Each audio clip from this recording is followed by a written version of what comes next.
I told you this $3,500 Hobie Outback actually cost me $510? No clickbait, no sponsorships, just a simple strategy anyone can use. Now I know what you're saying. No way, you did not get that Hobie for next to nothing. And you'd be right, because actually it cost me $0 out of my own money. So let me explain.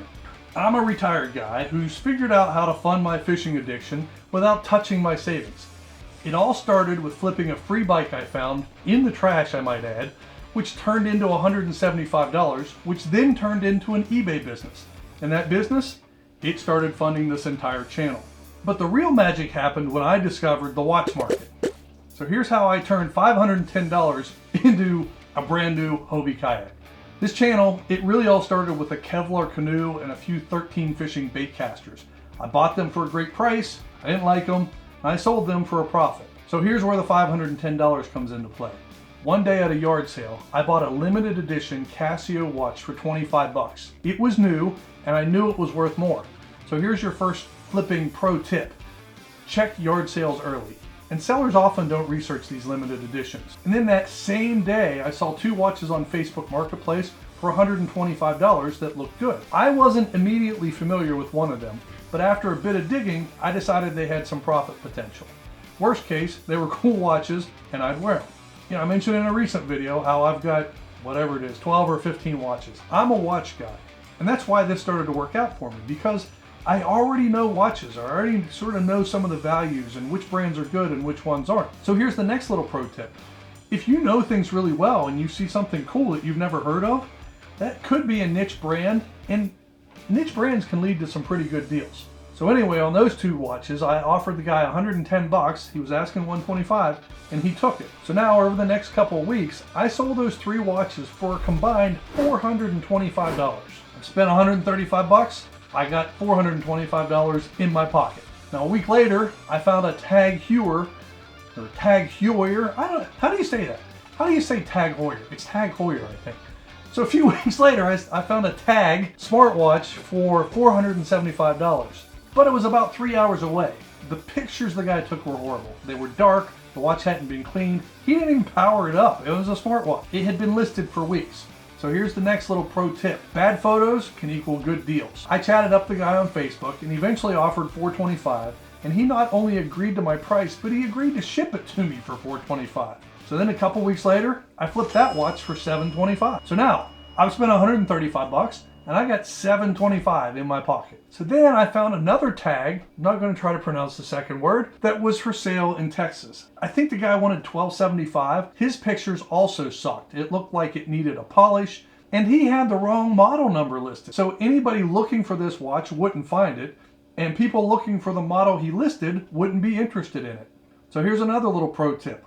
Wrong model numbers or errors in descriptions can mean less competition. You can get a good deal. So after a little digging, I confirmed that he seemed to be a legit watch guy with a good history on, some of the different watch groups that I'm in. Now another tip, when flipping the higher value items, the number one rule is to buy the seller. If it seems too good to be true, it probably is. If it's a new account, it's probably a scam. So I managed to get that watch for $1,100 shipped. Now remember, I only had $725, so I had to take money out of my eBay business to get the $1,100. I then sold that same watch a few weeks later on eBay, and I cleared $2,100 bucks.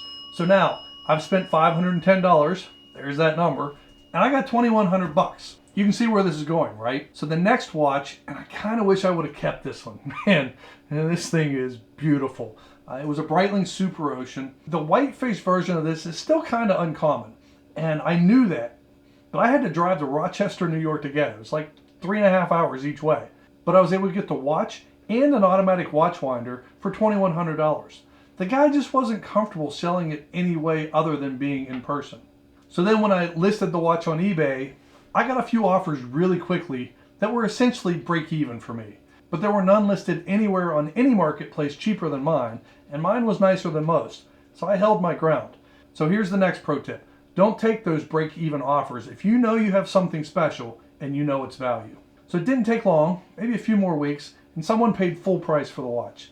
So I sold the winder separately, and I ended up with a total of $3,400 of profit after my eBay fees. So now I've spent $510, I got 3,400 bucks in my wallet. And remember, that $510 was simply taken out of my eBay proceeds, which was all started by that free bike, which I spent about 30 minutes cleaning up and listing on Facebook. Now, some of you might be wondering how a guy who retired in his 40s like me has time for all this. Truth is, I've always been a side hustle guy. It's actually how I managed to retire early. But these days, instead of building my retirement funds, these flips fund my fishing addiction. And the best part, I probably spent fewer hours on all these watch flips combined than I did making videos just this week.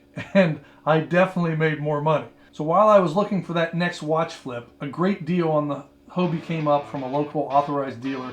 So I took the money, I bought the Outback, and I also bought that Shimano Curado BFS that I've been using. So whether you're saving up for a kayak, a great fishing rod, or even a live scope system for your existing kayak, there's probably something you know enough about to spot good deals and flip for profit.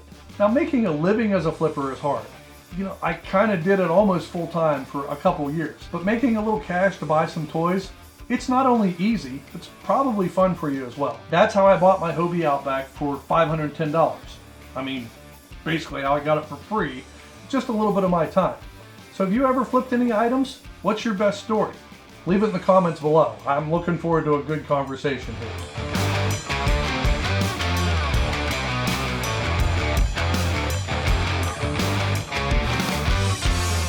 Let's find a good deal. Aaron wants a Daiwa Pixie.